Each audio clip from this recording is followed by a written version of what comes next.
हम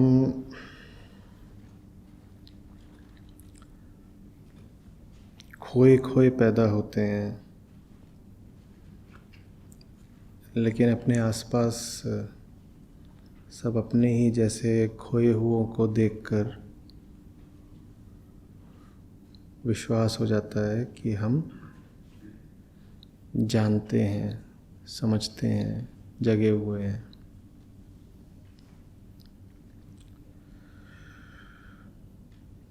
वो विश्वास हमारा अपना नहीं होता, वो विश्वास उधार का होता है।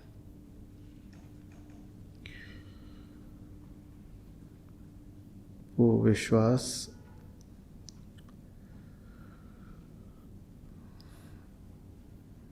भीड़ का होता है।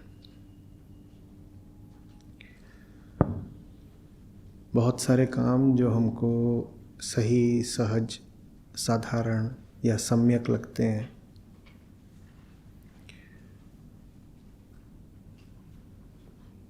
वो सही सिर्फ इसलिए लगते हैं क्योंकि वो सारे काम हम दूसरों को भी करता देखते हैं।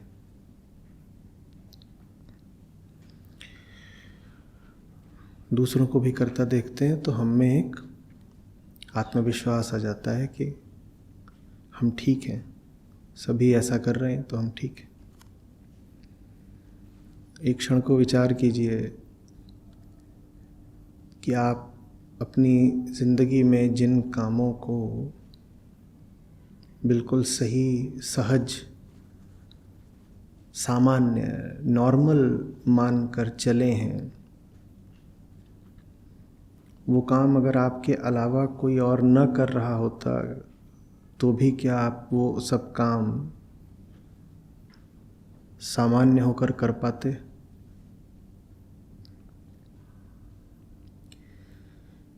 जो काम हमको ऐसा लगता है कि जीवन में एकदम सही ही तो है, सहज, साधारण, हर कोई कर रहा है, प्रचलित है। विचार करिए, आप एक ऐसी जगह पर हों जहाँ आपके अलावा वो काम कोई ना कर रहा हो, क्या तब भी आप वो काम करेंगे? आप एक किसी नए देश में, किसी अनजाने द्वीप पर पहुंच जाएं, वहाँ रहते हो, लाखों लोग रहते हो, वो निर्जन बीहड़ नहीं है, लेकिन वहाँ के जो लोग रहते हों वो किन्हीं भी उन विचारों पर न चलते हों जिन पर आपका समाज चलता है, जिनका रहने का, देखने का, उठने बैठने का तरीका, जीवन के प्रति उनकी दृष्टि आपसे बिल्कुल न मेल खाती हो। तो आपके जो तौर तरीके हैं, क्या फिर ये आपके भीतर से निकलते? एक बच्चा जो उसी द्वीप पर पैदा हुआ है, क्या वो वही सब काम करता है जो हम करते हैं? पर हम तो जो काम करते हैं और जीवन में जिस तरह चलते हैं, हमको ऐसा लगता है कि यही तो जीवन जीने का एकमात्र और अनिवार्य तरीका है। यही लगता है ना? उस द्वीप पर एक बच्चा पैदा हुआ है, क्या आवश्यक है कि उसको लगता है कि सुबह उठकर 9 बजे काम पर अगर नहीं गए आप तो आप बेकार कहलाओगे? तो ये जीवन का सत्य नहीं है, ये एक लोक मान्यता है। इसी को हम क्या बोल रहे थे? लोक सत्य है। सारी दिक्कत ये आती है कि हम लोक सत्यों को सत्य मान लेते हैं। यही वजह है कि यात्राएं बहुत ज़रूरी होती हैं, और अगर सुविधा हो और पैसा हो तो बच्चों को दूरस्थ जगहों की यात्राएं कम उम्र में ही करा देनी चाहिए। विदेश जाने का पैसा नहीं भी हो तो भी कम से कम भारत तो घुमा ही देना चाहिए बच्चों को। नहीं तो नतीजा ये होता है कि आप जिस जगह पैदा होते हैं और पले होते हैं, आपको लगता है कि वहाँ की संस्कृति ही तो जीवन का अनिवार्य सत्य है। आपको लगता है ज़िंदगी माने यही तो होता है, और उससे अलग अगर कुछ हो तो आप उसका फिर विरोध भी करते हो। पहली बात तो स्वयं कुछ अलग कर पाने की हिम्मत होती नहीं, क्योंकि आसपास का माहौल अनुमति नहीं देता, और किसी और को कुछ अलग करता देखो तो द्वेष, चिढ़, असहमति खड़े हो जाते हैं, कहते हैं ये गलत कर रहा है। समझ में आ रही है बात? अभी भी यहाँ पर कोई आ जाए जिसने, हम सब लोगों ने लगभग एक ही तरह के कपड़े पहन रखे हैं, लगभग सब ने। अभी यहाँ पर कोई आ जाए जिसने कुछ अलग तरह के पहन रखे हों तो मन अस्वीकार ही करता है। आप थोड़े उदार चित्त के होंगे तो आप बस ये कहेंगे चलो भाई तुम्हारी मर्जी, जो भी उटपटांग पहनो, हम हस्तक्षेप नहीं करेंगे, ये एक उदार मन कहेगा। लेकिन उदार मन भी कह यही रहा है कि तुम्हारी मर्जी, कुछ भी उल्टा सीधा पहनो। और जो थोड़े अनुदार होंगे, कट्टर, वो तो ये भी हो सकता है कि उससे भिड़ जाएं, उसको बाहर निकालें, नारेबाजी कर दें, विधानसभा चले जाएं, कहें कि एक कानून बनना चाहिए कि सिर्फ वैसे ही कपड़े पहने जाएंगे जैसे हमने पहने हैं। समझ में आ रही है बात? हम कुछ नहीं जानते, हमें जीवन का कख भी नहीं पता,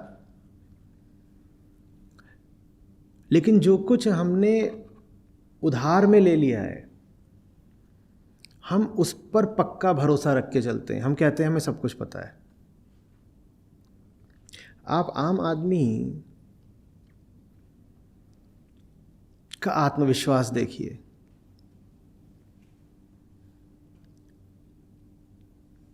और फिर उसकी जिंदगी का अंधेरा देखिए,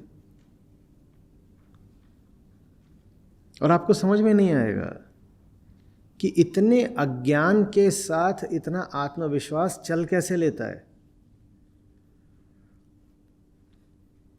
जो जीवन के प्रति थोड़े से जगने लग जाते हैं उनकी पहचान होती है आत्मशंका। उनके मन में स्वयं को लेकर संदेह उठने लगते हैं। ये जागरण की पहचान भी होती है। आप जगने लगो, आपके मन में संदेह आने लग जाते हैं कि ये जो मैं कर रहा हूँ कर क्यों रहा हूँ, ऐसा करना ठीक है, आवश्यक है, अनिवार्य है, ये क्या हो रहा है, मैं जो सोच रहा हूँ वो विचार किसके हैं, क्यों हैं। लेकिन जो एकदम सोया हुआ आदमी है, आप पाएंगे कि वो एकदम दृढ़ है स्वयं को लेकर। उसको इतना भी शक नहीं होता कि उसकी जिंदगी में उसका अपना कुछ है ही नहीं। उसकी पहचान होती हैं आंखें जो असमर्थ हो गई हैं स्वयं की तरफ देखने को। उसकी आंखें लगातार ऐसे गिद्ध जैसी निगाह लेकर सामने ही देख रही होती हैं, आपको देखेगा, दुनिया को देखेगा। उसकी आंखों में लेकिन अंतर गमन की क्षमता समाप्त हो गई है। समझ में आ रही है? तो ये है कबीरदास की उल्टी वाणी कि जो सोया हुआ है उसको पूरा भरोसा रहता है कि वो जगा हुआ है, और जिसकी आंखें थोड़ी भी खुलने लगती हैं वो सबसे पहले कहता है कुछ गड़बड़ है, मैं सोया पड़ा हूं, ठीक नहीं है मामला। उसकी जिंदगी में मौन आने लगता है। वो स्वयं को लेके चूंकि शंकित हो जाता है, इसीलिए सवाल पूछने लगता है, उसके जीवन में जिज्ञासा उठती है। जानने का सबसे बड़ा दुश्मन अंध ज्ञान ही तो है। अंध ज्ञान क्या होता है? जानते नहीं पर भरोसा पूरा है कि जानते हैं। ज्ञान इसीलिए तो नहीं होता क्योंकि भरोसा होता है कि ज्ञान पहले से है। तो किसी ज्ञानी ने कहा कि knowledge is the enemy of knowing. जिसको लगता है कि उसको पता है, अब उसको पता नहीं लग सकता। और इसीलिए वेदांत आपको कुछ अतिरिक्त बताता नहीं है, वो बस आपको जो कुछ पता है उसको तार तार कर देता है। कहता है ये पता था तुमको, लो देखो अपने पता होने की हकीकत, कुछ नहीं जानते।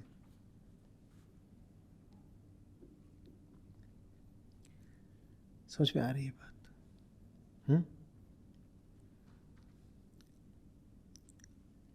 हमारे पास जो कुछ है ना, वो सब रिफ्लेक्टेड है, दूसरों से आया है, हमारा अपना कुछ नहीं है। अच्छा एक बात बताइए, आप सब किसी न किसी धर्म में पैदा हुए, और देश के अलग अलग हिस्सों से हैं आप, तो जहाँ से हैं वहाँ की स्थानीय मान्यताएं भी होंगी, संस्कृति होगी।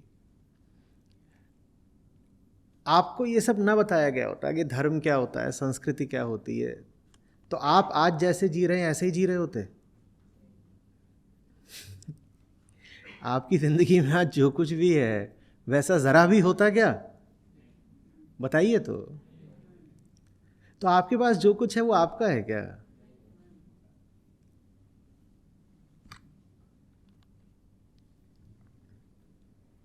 अस्तित्ववाद में इसको कहते हैं रिफ्लेक्टेड कॉन्शियसनेस।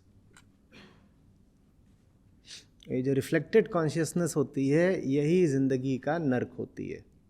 एक बार सोचिए, फिर इस बात को भीतर बैठने दीजिए, कितनी भयानक बात है। आप बच्चे थे, आपको वो सब न बताया गया होता जो बताया गया था, तो आप जैसे जी रहे हैं ऐसे बिल्कुल नहीं जी रहे होते। और आज आप उन्हीं बातों पर मरने मारने को तैयार हो जाते हैं। हाँ या ना? हाँ या ना? ये क्या हो गया? पर वो बातें तो आपकी हैं ही नहीं।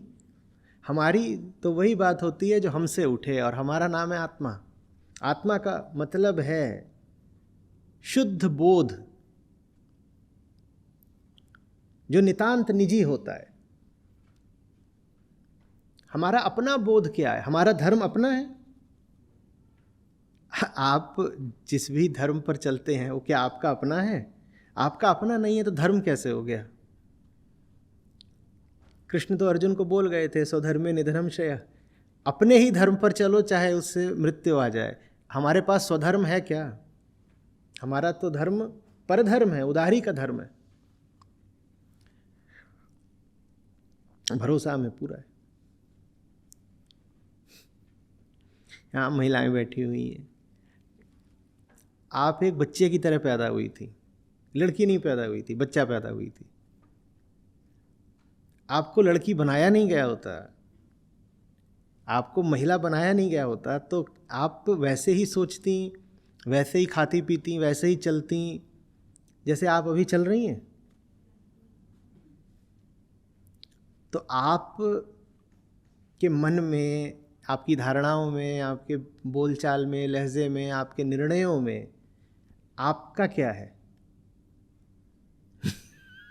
ये तो कितनी अजीब बात। हम तो हैं ही नहीं, हम तो हैं ही नहीं। यही बात पुरुषों पर भी लागू होती है, पर समाज का थोड़ा ज़्यादा आग्रह रहता है स्त्रियों को एक विशेष तरीके से गढ़ने में, इसलिए उदाहरण मैंने स्त्रियों का पहले लिया।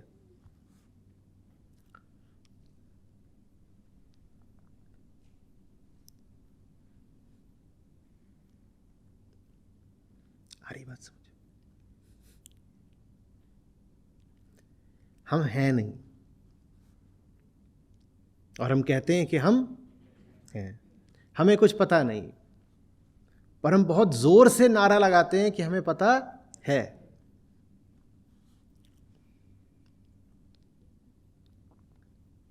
सुकरात हुए थे, उन्होंने स्वयं तो कुछ अपना लिखा नहीं, वो तो बस बातचीत करते रहते थे, डायलॉग्स का उनका काम था, लेकिन उनके बारे में बहुत कुछ लिखा गया, बहुत बहुत, प्लेटो के द्वारा भी और लोगों के द्वारा भी।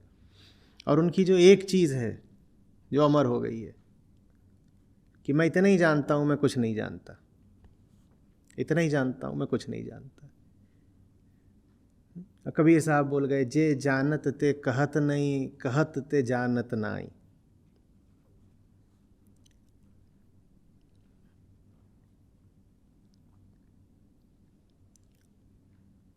ये जानने वालों का सदा का रहा है, जैसे जैसे जानने लगते हैं वैसे वैसे मौन होने लगते हैं।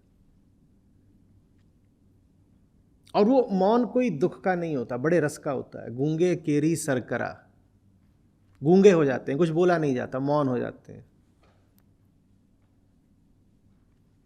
अब मिठास मिल रही है, गन्ने का स्वाद मिल रहा है,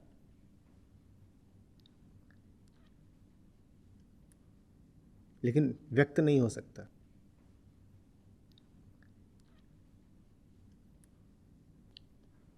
आ रही बात समझ में?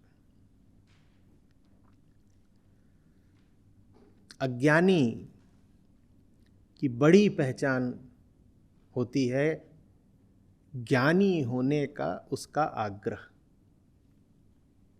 उसका अड़ना।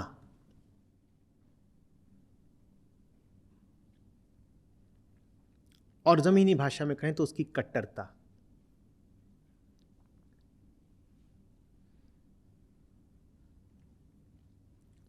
और उसकी ये जो कट्टरता होती है, ये बड़े मजाक की बात होती अगर ये सबके लिए घातक ना होती तो। वास्तव में वो चीज़ तो मजाक की है, वो कुछ जानता नहीं और बोल बहुत कुछ रहा है, और बड़े जोश से बोल रहा है, क्रोध में बोल रहा है, पूरे विश्वास से बोल रहा है। ये बात है तो मजाक की ही, लेकिन ये बात घातक हो जाती है, सबको बहुत नुकसान पहुंचा देती है, इसलिए इसको हंसी में नहीं उड़ा सकते।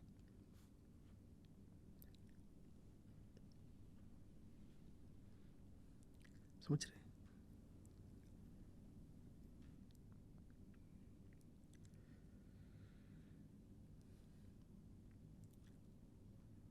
इग्नोरेंस और कॉन्फिडेंस ये साथ साथ चलते हैं। अज्ञान और विश्वास इनका चोली दामन का साथ है।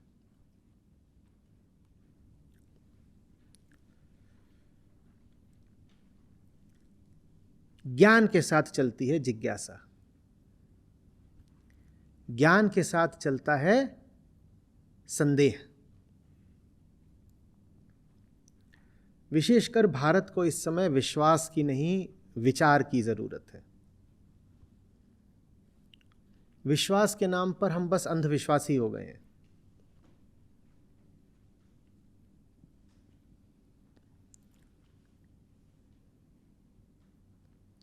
धर्म का अर्थ आत्मविचार होना चाहिए, विश्वास नहीं।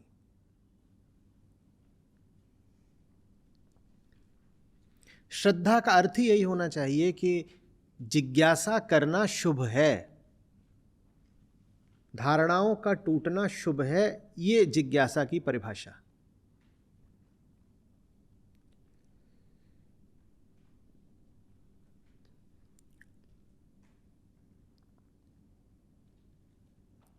भक्ति के मूल में प्रेम है, और प्रेम का एक ही अर्थ होना चाहिए, अहम का मुक्ति के प्रति प्रेम। इसके अलावा भक्ति की कोई और परिभाषा नहीं होनी चाहिए। हाँ, मैं नमित हूं, मैं भक्त हूं, मैं डिवोटेड हूं। किसके प्रति? सत्य के प्रति, मुक्ति के प्रति। यही भक्ति है, यही प्रेम मार्ग है, और नहीं कोई प्रेम मार्ग होता।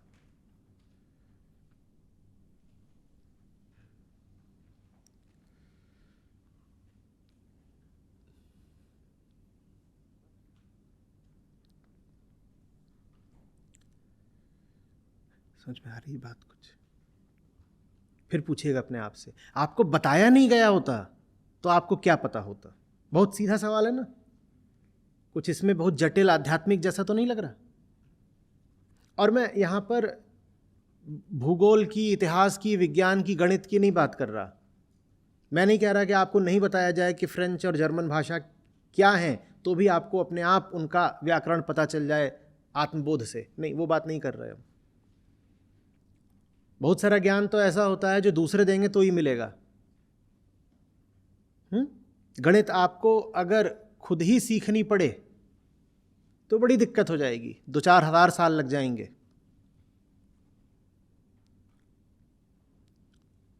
विज्ञान के प्रयोग आपको खुद करने पड़ गए, अगर मेडिकल साइंस का पूरा आपको आविष्कार अगर खुद करना पड़ गया, अगर बड़ा समय लग जाएगा।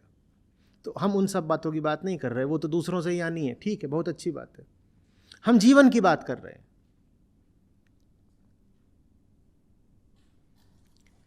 जीवन में जिन बातों को आप सही, सच्चा, केंद्रीय मानकर चलते हो, बोलो तो वो किसने बताई? क्या आपके भीतर से आई?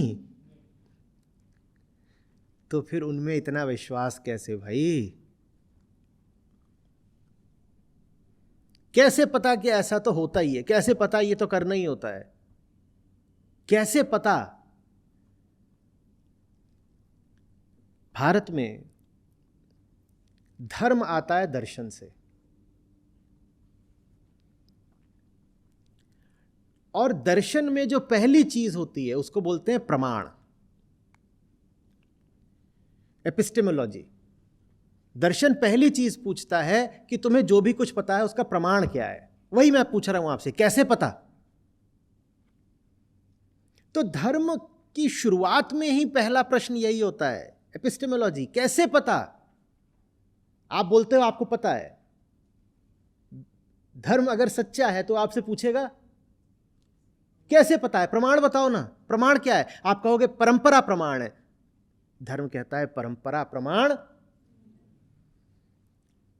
आप कहोगे समाज प्रमाण है, धर्म कहता है समाज प्रमाण नहीं होता। तो आप अगर परंपरा को और समाज को ठुकराते हो तो आप सच्चे धार्मिक आदमी हो। लेकिन बात उल्टी हो गई है, यहां जो परंपरा पर चले और सामाजिकता पे और प्रथा पे और रूढ़ी पे चले उसको माना जाता है धार्मिक। नहीं, बिल्कुल उल्टी बात है। ठीक से समझिए, भारत में धर्म और दर्शन अलग अलग नहीं रहे हैं, वो काम पश्चिम में हुआ है। पश्चिम में जो दार्शनिक है उसका क्रिश्चियनिटी से आमतौर पर 36 का आंकड़ा रहा है। तो दर्शन और धर्म वहां अलग अलग चले हैं। थॉट और चर्च एकदम अलग अलग, अपनी अलग अलग धाराओं पर चले हैं और उनमें आपस में हमेशा संघर्ष, घर्षण भी रहा है। भारत में मामला उल्टा रहा है। भारत में दर्शन की बुनियाद, धर्म की बुनियाद ही दर्शन होता है। धर्म दर्शन पर ही खड़ा होता है। दर्शन नहीं तो कोई धर्म नहीं। अगर दर्शन नहीं है तो धर्म का मतलब अंधविश्वास है। बोलिए ना, अगर दर्शन नहीं है तो धर्म का क्या मतलब हुआ? अंधविश्वास। किससे? कहानियां कि किसी समय पर एक ईश्वर होता था, वो 8वें आसमान पर बैठा था, ईश्वर ऊब गया तो ईश्वर ने कहा कुछ खेल खिलौने बनाते हैं, तो उसने आदमी औरत बना। ये क्या है? ये मजाक, बाल कहानियां। ये सब पश्चिम में चला है, भारत में नहीं। हाँ, भारत पश्चिम के प्रभाव में आकर ये सब करने लग गया पिछले 1000 सालों में, नहीं तो भारत में ये सब नहीं होता था। भारत में धर्म की जो तबाही हुई है वो पिछले 1000-1200 सालों में ही तो हुई है। और उसी 1000-1200 सालों में जो हुआ है उसको हम कह देते हैं हमारी संस्कृति। वो आपकी संस्कृति है ही नहीं। आपको अपनी संस्कृति जाननी है तो आप जाइए ना उपनिषदों के समय में, वहां देखिए कि क्या होता था। लेकिन अभी जो पिछले 100, 200, 400, 800 सालों में हुआ है, इसी को आप बोल देते हैं यही तो हमारी संस्कृति है। वो आपकी संस्कृति नहीं है भाई, वो तो गुलामी की संस्कृति है। आप क्यों उसका पालन करना चाहते हो?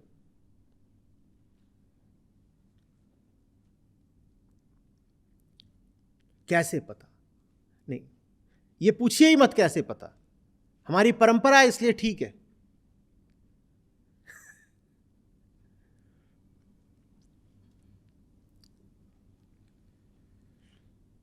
अलग अलग दर्शन हैं, वो सब प्रामाणिकता के विषय पर बहुत विचार करते हैं।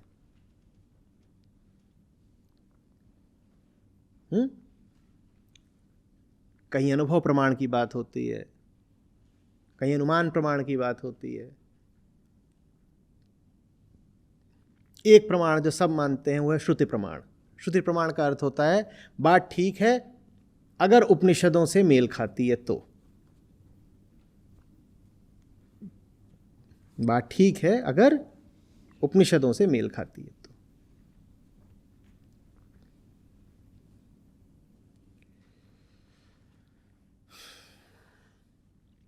लेकिन हम ये सब नहीं जानते, हमारे लिए एक ही प्रमाण है, पड़ोसी प्रमाण। बात ठीक है अगर पड़ोसी भी वही कर रहा है तो।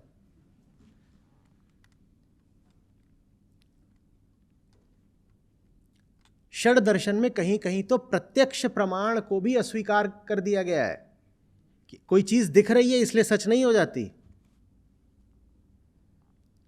कोई चीज दिख रही है तो भी सच नहीं हो जाती।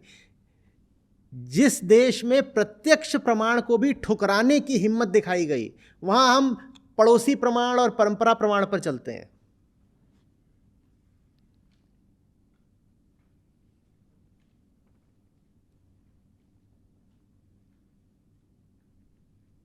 और फिर उसको कह देते हैं कि यही तो हमारी गौरवशाली संस्कृति है। आपकी संस्कृति क्या है ये जानने के लिए थोड़ा पढ़िए तो।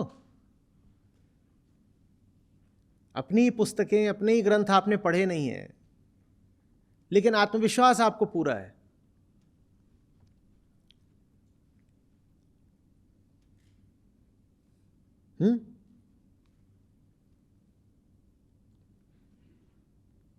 आपकी जिंदगी गौर से पूछिएगा अपने आप से, किन प्रमाणों पर चलिए, किस तरह से आपने किसी बात को सच मान लिया है।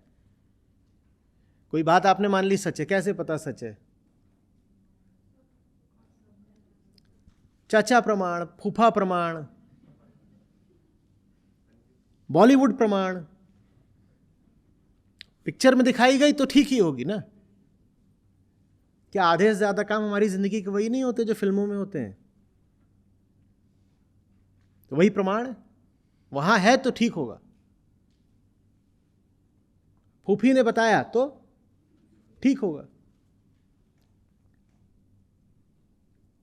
पापा प्रमाण, क्या करना है शब्द प्रमाण का, श्रुति प्रमाण का? पापा प्रमाण काफी है। दादा प्रमाण, गीता प्रमाण का क्या करना है? दादा प्रमाण काफी है।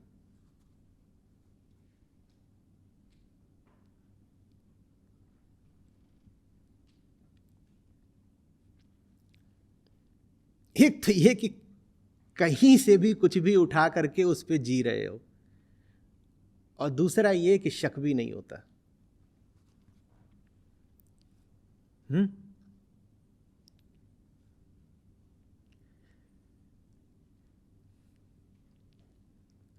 ये मूर्छा की निशानी है।